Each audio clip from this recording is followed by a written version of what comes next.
जम्मू कश्मीर से धारा 370 को हटाने का जो केंद्र सरकार ने फैसला लिया, अब उसको सुप्रीम कोर्ट ने भी मान लिया है। हालांकि जिस तरीके से जब आर्टिकल 370 को हटाया गया था, तब विपक्ष पार्टियों ने कई सारा हंगामा भी खड़ा किया था, लेकिन अब खुद सुप्रीम कोर्ट का फैसला इस पर आ चुका है।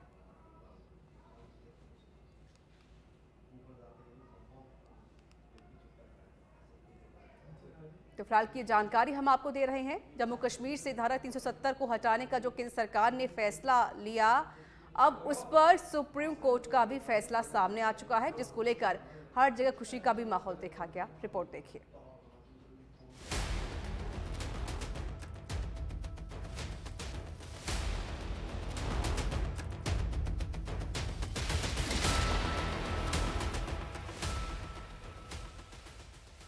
जम्मू कश्मीर की यथास्थिति को लेकर सुप्रीम कोर्ट ने एक बार फिर ऐतिहासिक फैसला सुना दिया। कोर्ट ने जम्मू कश्मीर से धारा 370 हटाने को वाजिब ठहराया है और ये साफ किया है कि फैसला कश्मीर के हित में है।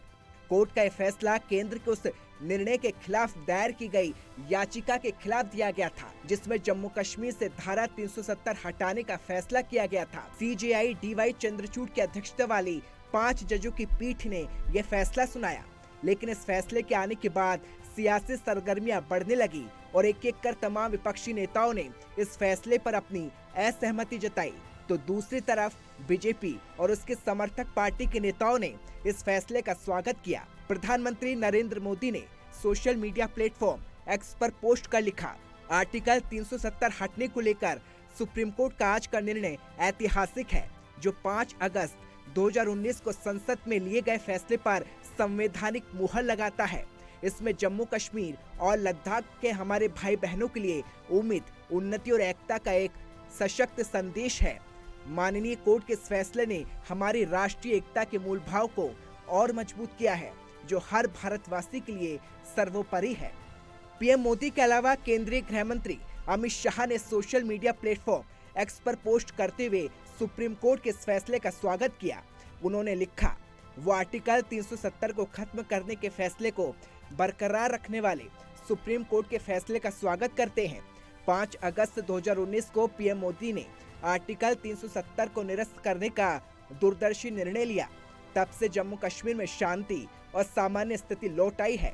कभी हिंसा से जूझ रही घाटी में विकास ने मानव जीवन में नए अर्थ लाए हैं। पर्यटन और कृषि क्षेत्रों में समृद्धि ने जम्मू कश्मीर और लद्दाख दोनों के निवासियों के आय के स्तर को बढ़ा दिया है। सुप्रीम कोर्ट ने जो फैसला सुनाया, बीजेपी के नेता भले ही उसका गुणगान कर रहे हैं, लेकिन यह विपक्ष के हाथ का अहम मुद्दा बन गया है। लगभग सभी विपक्षी दलों के नेताओं ने इस फैसले पर अपनी असहमति जताई है। AIMIM के चीफ असदुद्दीन ओवैसी ने तो इसे नैतिकता का हनन तक कह डाला।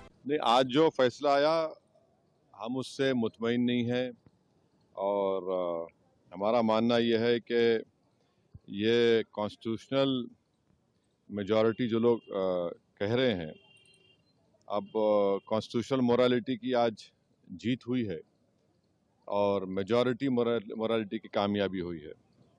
इसमें कोई दो राय नहीं है कि कश्मीर हमेशा से भारत का एक अटूट हिस्सा रहा है, बट अटूट हिस्सा जब हम कहते हैं तो उसका जो रिलेशनशिप है यूनियन से, उसको तो आप डिनाई नहीं कर सकेंगे।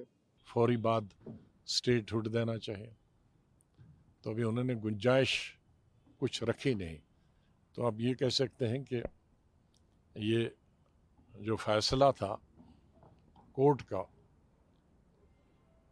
अब अदालत के खिलाफ तो कुछ नहीं कह सकते, लेकिन उससे जम्मू कश्मीर के तमाम अवाम में, हमें, हमारी पार्टी को बहुत मायूसी और अफसोस है। स्टेटहुड तो उन्होंने पहले ही पार्लियामेंट में कहा है, अब उसमें इलेक्शन का भी पहले ही कहा है, लेकिन इस सिलसिले में कम से कम जो सुप्रीम कोर्ट ने एक डेट तय कर दी कि भाई 30 सितंबर से पहले होना चाहिए और उसके फ़ौरन बाद स्टेटहुड होना चाहिए, वो चीज़ तो हमारे हक में है। लेकिन जो दूसरी चीज़ थी जिससे हमारे जज्बात जुड़े थे, या हमारी तरक्की के लिए, हमारी मैशत के लिए, हमारी रोज़गार के लिए, बच्चों के रोज़गार के लिए, या ज़मीन महंगी ना हो, उसके लिए जो चीज़ें थी वो हमें नहीं मिल पाए। 370 जब से ये देश में हमारे संविधान में शामिल हुई थी, उसी समय से ये टेम्पोररी के आधार पे हुई, ये टेम्पोररी एडहॉक मेजर। लेकिन उस समय ये 370 दिए गए थे, इसके पीछे जो कारण वो भी बताए गए थे। लेकिन सदन के अंदर बार बार हम ये गुहार लगाते आते थे कि इस एक स्टेट को अब भंग करके यूनियन टेरिटरी बना दिए तो स्टेट की मर्यादा कब वापस जाएगी। ये कुछ दिन पहले भी सदन के अंदर ये मुद्दा हम लोग उठाए, ठीक है। और ये सदन के अंदर हमारे अमित शाह जी ये कह रहे थे बड़े जोर शोर से, सीना ठोक के, हम पीओ को कब्जे में लाएंगे। अभी बताए कब पीओ को कब्जे में लाएंगे। ये चुनाव तो आते जाते रहेंगे, कम से कम इस चुनाव के पहले तो पीओ को तो कब्जे में लाया करो। मेरे प्यारे हमवतनों, हिम्मत मत हारो, उम्मीद मत छोड़ो। जम्मू कश्मीर ने बहुत सारे उतार चढ़ाव देखे हैं। सुप्रीम कोर्ट का आज का फैसला ये एक पड़ाव है, मुश्किल ही सही पर पड़ाव है। ये मंजिल नहीं है हमारी, इसको मंजिल समझने की गलती मत करो। हमारे मुखालफिन चाहते हैं कि हम उम्मीद छोड़ के, दिल बर्दाश्ता होके शिकस्त को तस्लीम करें, पर ऐसा नहीं होना है। आप जानते हैं कि सुप्रीम कोर्ट ने यह कहा कि 370 आर्जी है, इसलिए इसको हटाया गया। ये हमारी हार नहीं है, बल्कि आइडिया ऑफ इंडिया की हार है, हिंदुस्तान के तस्वुर की हार है। जिस तस्वुर के साथ, जिस आइडिया ऑफ इंडिया के साथ, जिस गांधी के हिंदुस्तान के साथ, जिस गंगा जमनी तहजीब के साथ जम्मू कश्मीर के मुसलमानों ने पाकिस्तान को दरकिनार करके यहाँ के सिखों के साथ, यहाँ के बुद्धिस्ट के साथ, यहाँ के क्रिश्चियंस के साथ, यहाँ के हिंदू भाइयों के साथ गांधी के मुल्क के साथ हाथ मिलाया, आज उस आइडिया ऑफ इंडिया की हार है। हम तो स्वागत करते हैं इसका, क्योंकि आर्टिकल 370 हटाने के वक्त हमने समर्थन किया था और आज सुप्रीम कोर्ट ने जो निर्देश दिए हैं उनका हम स्वागत करते हैं। उम्मीद यही करते हैं, आशा यही है कि जो दूसरा आदेश उन्होंने दिया है कि नेक्स्ट सितंबर तक वहाँ चुनाव होने चाहिए, तो वो भी चुनाव जल्द से जल्द वो हो जाएंगे और वहाँ की जो जनता है उनको खुली हवा में मतदान करने का अवसर मिलेगा और मिलना चाहिए। अब आपको इस फैसले के अहम पॉइंट बताएंगे कि आखिर सुप्रीम कोर्ट ने फैसला सुनाते वक्त क्या क्या कहा था। सीजेआई डीवाई चंद्रचूड़ की अध्यक्षता में बैठी 5 जजों की बेंच ने कहा कि अगले साल सितंबर तक जम्मू कश्मीर में चुनाव कराने के लिए कदम उठाने चाहिए। इसके अलावा जम्मू कश्मीर को पूर्ण राज्य का दर्जा जितनी जल्दी बहाल किया जा सकता है कर देना चाहिए। कोर्ट ने कहा कि राष्ट्रपति शासन के दौरान राज्य की ओर से किए गए केंद्र के फैसले को चुनौती नहीं दी जा सकती। अनुच्छेद 370 युद्ध जैसी स्थिति में एक अंतरिम प्रावधान था।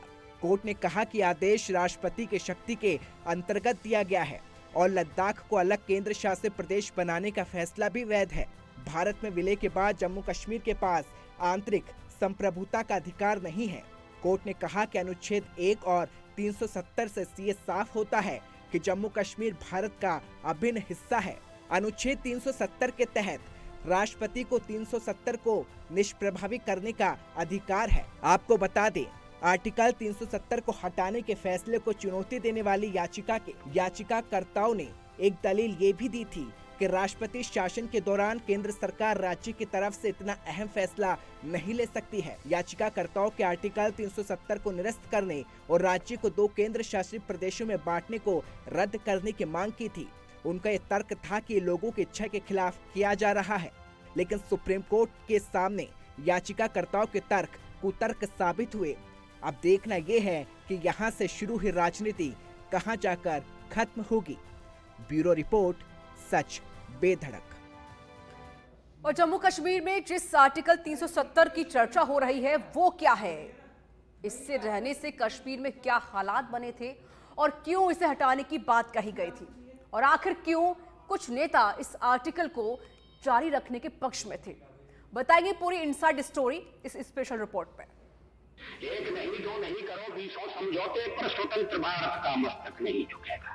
अमेरिका क्या संसार भले ही हो विरुद्ध, कश्मीर पर भारत का ध्वज नहीं झुकेगा। जोश और स्वराज को अलंकृत करती पूर्व प्रधानमंत्री अटल बिहारी वाजपेयी के शब्द जम्मू कश्मीर के लिए देश का नजरिया बताते हैं। जम्मू कश्मीर से धारा 370 को हटाने के केंद्र सरकार के निर्णय पर सुप्रीम कोर्ट के संविधान पीठ ने अपना फैसला सुना दिया है।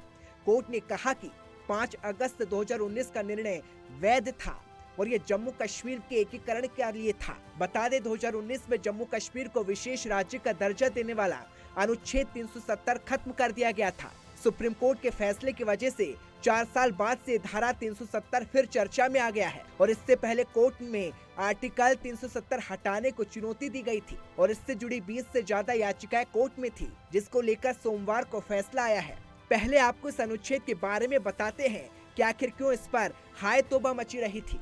दरअसल ये कानून जम्मू कश्मीर में करीब 7 दशक से चलता आ रहा था। 1947 में कश्मीर के तत्कालीन महाराज हरि सिंह ने भारत के साथ एक विलय पत्र पर साइन किए थे। इसमें कहा गया था कि 3 विषयों के आधार पर यानी विदेश मामले, रक्षा और संचार पर जम्मू और कश्मीर भारत सरकार को अपनी शक्ति हस्तांतरित करेगा यानी ट्रांसफर करेगा।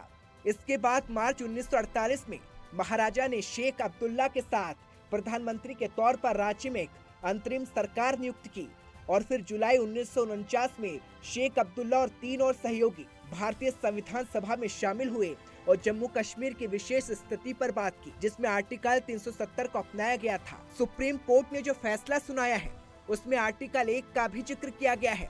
अब आपको इस आर्टिकल के प्रावधान के बारे में बताते हैं जो इतने लंबे समय से विवाद की वजह बने थे। अनुच्छेद में प्रावधान किया गया कि रक्षा, विदेश, वित्त और संचार मामलों को छोड़कर भारतीय संसद को राज्य में किसी कानून को लागू करने के लिए जम्मू कश्मीर सरकार की मंजूरी की आवश्यकता होगी। दूसरी ये कि इसके चलते जम्मू और कश्मीर के निवासियों की नागरिकता, संपत्ति के स्वामित्व और मौलिक अधिकार का कानून बाकी बचे भारत में रहने वाले निवासियों से अलग था। अनुच्छेद 370 के तहत दूसरे राज्यों के नागरिक जम्मू कश्मीर में संपत्ति नहीं खरीद सकते थे। अनुच्छेद 370 के तहत केंद्र को राज्य में वित्तीय आपातकाल घोषित करने की शक्ति नहीं थी। अनुच्छेद 370 1C में उल्लेख किया गया था। अनुच्छेद 370 के जरिए कश्मीर पर लागू होता है। अनुच्छेद 1 संघ के राज्यों को सूचीबद्ध करता है। इसका मतलब है कि अनुच्छेद 370 है जो जम्मू कश्मीर राज्य को भारतीय संघ में जोड़ता है। जम्मू और कश्मीर के तत्कालीन संविधान की प्रस्तावना और अनुच्छेद 3 में कहा गया था कि जम्मू और कश्मीर राज्य भारत संघ का अभिन्न अंग है और रहेगा। अनुच्छेद 5 में कहा गया कि राज्य की कार्यपालिका और विधायी शक्ति उन सभी मामलों पर फैली हुई है जिनके संबंध में संसद को भारत के संविधान के प्रावधानों के तहत राज्य के लिए कानून बनाने की शक्ति है। जम्मू कश्मीर का संविधान 17 नवंबर 1956 को अपनाया गया और 26 जनवरी 1957 को लागू हुआ था। फिर 5 अगस्त 2019 को भारत के राष्ट्रपति ने एक आदेश जारी करके जम्मू और कश्मीर के संविधान को निष्प्रभावी बना दिया था और इसे संविधान जम्मू और कश्मीर के लिए आवेदन आदेश 2019 CO 272 का नाम दिया गया था। लेकिन केंद्र के इस फैसले के खिलाफ कुछ नागरिक समाज संगठन, वकील, राजनेता, पत्रकार और कार्यकर्ताओं ने मिलकर कुल 23 याचिकाएं दायर की। इससे पहले 16 दिन तक चली सुनवाई में याचिकाकर्ताओं ने 5 अगस्त 2019 के इस फैसले को गलत बताते हुए कई तर्क पेश किए।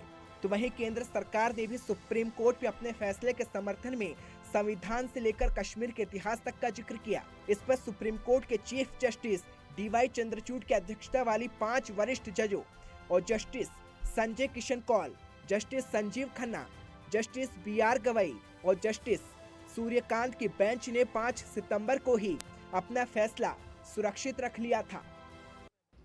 और यहाँ वक्त एक छोटे से ब्रेक का है। ब्रेक के बाद वापस लौटने पर बताएंगे कश्मीर से आर्टिकल 370 हटने के बाद वहां पर क्या बदलाव आई है और जो भी बदलाव हुआ है उससे वहां के लोगों को कितना फायदा या फिर कितना नुकसान हुआ है। एक छोटे से ब्रेक का है, जल्द लौटते हैं।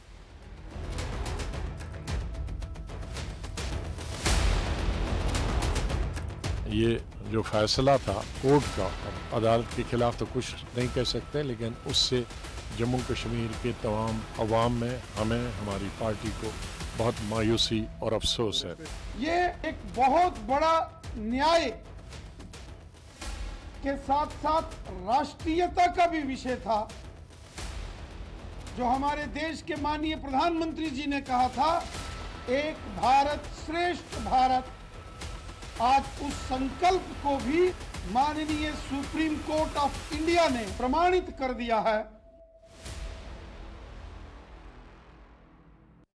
सच बेधड़क न्यूज़ और अखबार की स्थापना हुए 2 वर्ष पूर्ण हुए। मैं इनके संस्थापक विनायक जी को बहुत बहुत बधाई देती हूँ, शुभकामनाएं देती हूँ कि इसी तरह से वे जनता की सच की जो बात है वो उठाए, उनकी समस्याओं का मीडिया के माध्यम से समाधान कराएं और एक जन प्रहरी के रूप में अपनी सजग भूमिका निभाते रहें। सच बेधड़क जो वर्तमान में है, एक धर्म जैसे उनका नाम है बेधड़क, और बेधड़क ही बराबर अपना काम कर रहे हैं, तो इसलिए मैं इन 2 वर्ष पूरे होने पे उनका धन्यवाद देता हूं, उनका आभार व्यक्त करूँगा। उन्होंने जनता की हर धड़कन को हर स्थान पे पहुंचाने का प्रयास किया है।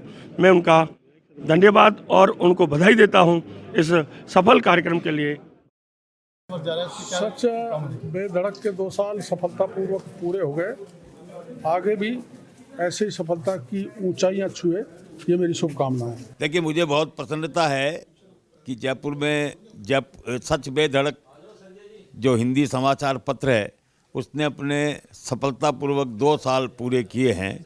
मैं इनको मेरी ओर से बहुत बहुत बधाई देना चाहता हूं, बहुत बहुत शुभकामनाएं प्रेषित करना चाहता हूं कि भविष्य में ये और तरक्की करे। और जहां तक सच बेधड़क के जो मालिक हैं विनायक शर्मा जी, उनको भी मैं बहुत बहुत शुभकामनाएं देना चाहता हूं कि इतनी कम उम्र में उन्होंने इतनी बढ़िया सफलता हासिल की है।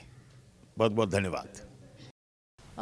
सबसे पहले तो मैं सच बेधड़क की पूरी टीम को 2 वर्ष होने पे बहुत बहुत बधाई देना चाहूँगी। जिसका नाम ही सच बेधड़क हो तो निश्चित तौर पे उसका काम भी बेधड़क ही होगा। और मैं विनायक शर्मा जी को भी बहुत बहुत धन्यवाद और बधाई देना चाहती हूँ कि उन्होंने इतने कम समय में पूरे राजस्थान में जो उनका पेपर है वो इतना प्रोग्रेस किया है जिसकी कोई हद नहीं है। क्योंकि देखिए, न्यूज़ चैनल्स होते हैं, पेपर्स जो होते हैं वो सच्चाई के स्तंभ होते हैं, और कहीं ना कहीं देश और दुनिया तक अपनी बात को पहुंचाने का ज़रिया सिर्फ और सिर्फ न्यूज़पेपर और चैनल्स होते हैं। बेझिझक अपनी बात को आप सरकार तक पहुंचाते हो, जनता की बात को, और जनता सरकार की जो योजनाएं हैं उनको जनता तक पहुंचाते हो। तो इसके लिए मैं आपके पेपर को बहुत बहुत बधाई देना चाहूँगी। सच बेधड़क को, विनायक जी को बहुत बहुत बधाई देना चाहूँगी, इतना अच्छा काम किया। और मैं तो ये चाहती हूँ कि आपका चैनल और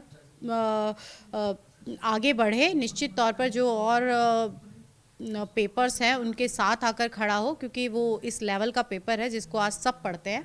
हर मिनिस्टर हो, CM हो, सब सच बेधड़क को पढ़ते हैं। आज अगर किसकी पहली चॉइस है तो सच बेधड़क।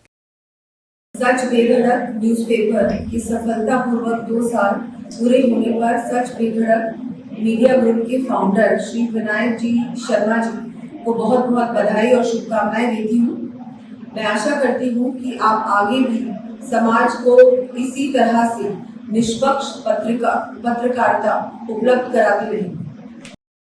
मैं सच बेधड़क के पूरे परिवार को मैं बधाई देता हूँ, मुबारकबाद देता हूँ। और पहले चैनल से शुरू हुआ और अब अखबार की दुनिया में आपने अपने पांव जमाए, और जिस तरह की कवरेज और जिस तरह की हेडलाइन के साथ में अखबार आता है तो ऐसा लगता है जैसे कोई अखबार पिछले 15-20 साल से एस्टेब्लिश हो। मैं आपके पूरे परिवार को और पूरे पत्रकार बंधुओं को, सभी साथियों को बधाई देता हूँ, मुबारकबाद देता हूँ। और ख़ास तौर से विनायक जी को, जो इन्होंने इतनी मेहनत की और एक सपने को साकार किया, तो आपके पूरे परिवार को बहुत बधाई, बहुत मुबारकबाद। सच बेधड़क को 2 साल पूरे होने में शुभकामनाएं। एक नौजवान ने हिम्मत करी है, प्रिंट में भी और विजुअल में भी। उसको मुबारकबाद है मिस्टर विनायक को कि उसने हिम्मत करके आगे बढ़ा है। मैं चाहूँगा कि वो पूरी ईमानदारी से, निष्ठा से, समर्पित होकर के, प्रतिबद्ध होकर के मीडिया के अंदर, और जो सरोकार है, सामरिक सरोकार राजस्थान के, उन सरोकारों को निभाए और अपनी अलग पहचान बनाए। नाम भी बेधड़क है, सच बेधड़क, सच भी है और बेधड़क भी है। आपको बहुत बहुत मुबारक। देखिए, आपने राजस्थान में बहुत बढ़िया काम किया है और आपने बिल्कुल सच के ऊपर ही बात की और सच के बारे में आपने कहा, जो मैं आपको मुबारकबाद देता हूं। और सच बेधड़क आपने जो लिखा है नाम, वाकई बेधड़क होकर आपके जो वहाँ थे उन सभी ने बहुत काम किया। Thank you. सच बेधड़क अखबार के सभी पाठकों को मेरी बहुत बहुत शुभकामनाएं। 2 वर्ष पूरे होने पर भी और एक नया माइलस्टोन स्थापित करने पर भी सच बेधड़क तरीके से सच की लड़ाई लड़ता रहे और आम जनमानस पंक्ति में खड़े आखिरी व्यक्ति उसकी जिंदगी में एक नया उजाला, सच्चाई का उजाला, सरकारों की जवाबदेही का उजाला, सूचना पाठकों तक पहुंचाने का उजाला फैलाता रहे, ऐसी ही प्रभु के चरणों में मनोकामना है। बहुत बहुत शुक्रिया। सबसे पहले मैं सच बेधड़क पेपर के लिए मैं बहुत बहुत बधाई और धन्यवाद देता हूं कि उसके 2 साल पूरे हो रहे हैं। निश्चित रूप से वो निर्भीक और एक सच्ची समाचारों को जनता तक पहुंचाने का काम जो बेधड़क करता है, आगे भी इसी तरह से करता रहे। मेरी सभी परिवारजनों को बहुत बहुत शुभकामनाएं। सच बेधड़क की द्वितीय वर्षगांठ पर मैं हार्दिक अभिनंदन करता हूं, शुभकामनाएं। 5 अगस्त की तारीख इतिहास के पन्नों में एक खास जगह रखती है, क्योंकि इसी दिन जम्मू कश्मीर का वो ऐतिहासिक फैसला लिया गया था जो भारत की अखंडता को वैश्विक पटल पर रखता है। 5 अगस्त 2019 को केंद्र सरकार ने जम्मू कश्मीर को विशेषाधिकार देने वाली सेक्शन 370 को हटा दिया था और जम्मू कश्मीर से लद्दाख को अलग करके राज्य बना दिया गया। केंद्र सरकार के इस ऐतिहासिक फैसले से बीते 4 सालों में जम्मू कश्मीर में काफी बड़े बदलाव आए। क्या है वो बदलाव, इस रिपोर्ट में देखिए।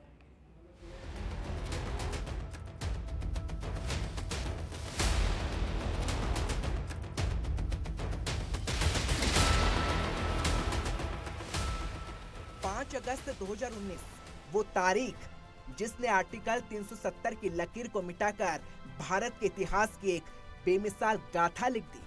भारत की संसद के निचले सदन लोकसभा में संविधान के आर्टिकल 370 को हटाने का प्रस्ताव पेश किया गया था। केंद्रीय गृह मंत्री अमित शाह जब इस ऐतिहासिक प्रस्ताव को पढ़ रहे थे तो देश टीवी पर इतिहास को बनते देख रहा था। देश एक सपने को हकीकत का रूप लेते देख रहा था। वो देश अपने सिर पर मुकुट को ओढ़ रहा था। बात चाहे राजनीति की हो या आर्थिक या सामाजिक या विकास की, केंद्र सरकार ने अनुच्छेद 370 को खत्म कर जम्मू कश्मीर से 70 सालों की टीस को खत्म कर दिया और विकास के मुख्य धारा से जोड़कर देश के दूसरे राज्यों के बराबर लाकर खड़ा कर दिया। अनुच्छेद 370 खत्म होने के बाद अब जम्मू कश्मीर भी देश के बाकी राज्यों जैसा ही हो गया है। अनुच्छेद 370 जम्मू कश्मीर को तो विशेष राज्य का दर्जा देता था, लेकिन यह संविधान के ही उन मूल अधिकारों पर भी चोट करता था जिसे संविधान निर्माता बाबा साहेब अम्बेडकर ने संविधान की आत्मा कहा था।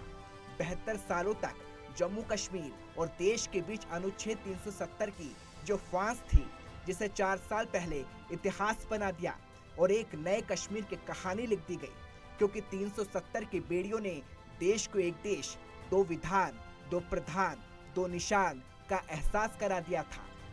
अनुच्छेद 370 के मुताबिक जम्मू कश्मीर राज्य को विशेष अधिकार मिले थे। जम्मू कश्मीर का अलग झंडा और अलग संविधान चलता था। रक्षा, विदेश और संचार क्षेत्र छोड़कर सभी कानून बनाने के लिए राज्य की परमिशन जरूरी थी। जम्मू कश्मीर के नागरिकों के पास दोहरी नागरिकता होती थी। जम्मू कश्मीर से धारा 370 खत्म होने के बाद ये विकास की राह पर चल पड़ा। बीते 4 सालों में जम्मू कश्मीर का भौगोलिक नक्शा तो बदला ही है, साथ ही निर्वाचन क्षेत्र की तस्वीर भी बदल गई। जम्मू और कश्मीर पुनर्गठन अधिनियम 2019 के तहत जम्मू कश्मीर राज्य का बंटवारा कर दिया गया और 2 केंद्र शासित प्रदेश जम्मू कश्मीर और लद्दाख बना दिया गया। केंद्र के इस फैसले से कई अहम बदलाव इस राज्य में हुए, जिसमें सबसे अहम रहा कि जम्मू कश्मीर का अपना झंडा और अपना संविधान की व्यवस्था खत्म हो गई। जम्मू कश्मीर से दोहरी नागरिकता को भी खत्म कर दिया गया। जहां पहले जम्मू कश्मीर विधानसभा का कार्यकाल 6 साल का होता था, वहीं अब उसे 5 साल कर दिया गया है। प्रदेश में विधान परिषद को भी समाप्त कर दिया गया है। जम्मू कश्मीर में 7 विधानसभा सीटों को बढ़ाया गया। इसमें से 6 सीटें जम्मू और 1 सीट कश्मीर में बढ़ाई गई। जम्मू और कश्मीर विधानसभा में कुल 90 सीटें हो गई। ये सीटें पाक अधिकृत कश्मीर को हटाकर है। पीओके के लिए 24 सीट पहले से तय है, जिस पर चुनाव नहीं होते हैं। कश्मीर से आर्टिकल 370 हटने के बाद से काफी सामाजिक बदलाव आए। क्योंकि सुरक्षा के नजरिए से कश्मीर देश का सबसे संवेदनशील राज्य है। यहाँ पर आए दिन पाकिस्तान की सरपरस्ती और अलगाववादियों की नापाक हरकतें नजर आती थी। आतंकी घटनाओं से घाटी सियर उठती थी, गोलियों की आवाज से रोज पूरी वादी गूंजती थी। अब पत्थरबाजी आतंकी घटनाओं में कमी आई है तो अलगाववादी की जमीन भी खिसकी है। पत्थरबाजी के अलावा आतंकवाद जम्मू कश्मीर की सबसे बड़ी समस्या है। इस आतंकवाद की वजह से पिछले 30 सालों में जम्मू कश्मीर में हजारों आम लोग मारे गए हैं, लेकिन जब से धारा 370 हटी है तब से आतंकवाद की घटनाओं में भी कमी आई है। एक आंकड़े के मुताबिक साल 2018 में कश्मीर में पत्थरबाजी की 1458 घटनाएं हुई। 2019 में बढ़कर 1999 पहुंच गई, फिर 370 हटी और अगले साल यानी 2020 में पत्थरबाजी की सिर्फ 255 घटनाएं हुई। 2021 में जनवरी से जुलाई तक सिर्फ 76 घटनाएं हुई। बीजेपी के लिए 5 अगस्त की तारीख काफी अहम हो गई है। इस दिन 2 ऐतिहासिक फैसलों के बाद राजनीतिक जानकार अब इस तारीख को ही फिर से कोई बड़ी घटना की संभावनाएं जता रहे हैं और ये अगले साल 2024 में हो सकती है। गौरतलब है कि केंद्र ने 2 अहम काम किए हैं। ये दोनों ही बीजेपी के 2014 के मैनिफेस्टो में शामिल थे। कश्मीर में धारा 370 का हटना और राम मंदिर का बनना दोनों ही बीजेपी के मैनिफेस्टो में शामिल थे। अब अटकलें लगाई जा रही है कि अगले साल 5 अगस्त को बीजेपी फिर कोई बड़ा धमाका कर सकती है। ब्यूरो रिपोर्ट, सच बेधड़क।